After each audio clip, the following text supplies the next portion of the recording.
In this video I'll show you how you can fix a highlighter pen that has this problem. You press too hard on it, you press too hard on the highlighter on the paper and the tip of the highlighter went inside.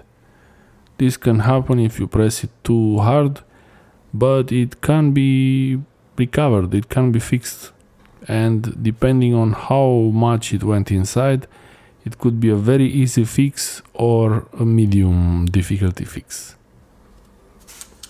So this one is still working, but it looks a bit strange. The precision, I think it's a bit off. You're not so sure exactly how it is.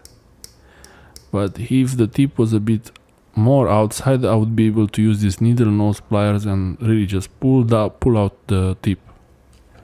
But here it's not much, and if I press it too hard I might damage it, and I don't want to do that. So plan B.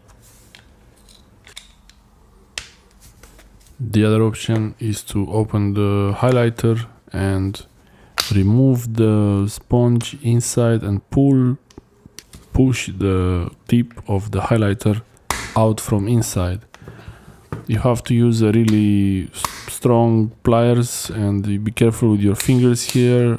Watch out for this, maybe you don't try this at home.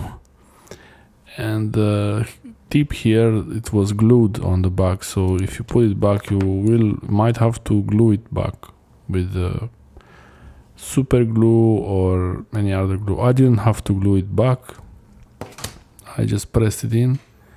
But now that I removed the sponge from inside, I use this tool and look, in slow motion. Yeah, you see, it's just coming out. The same way it went in, it came out, and I can even press it a little bit more now. No need to press it too much outside, but I'm only trying to make it more sticky there so it doesn't go back inside too easily. And once you do this, you have to be careful not to press it too much so it doesn't go inside again. Putting the sponge inside and the cap back on the highlighter, put it inside and the cap and everything, and make sure it's with that part of the hole. That's where the tip goes. That's how the ink goes out from this sponge into the tip of the highlighter, and you can write with it. Thanks for watching, and let me know what highlighter tricks you're doing and what you use them for. Watch the next video.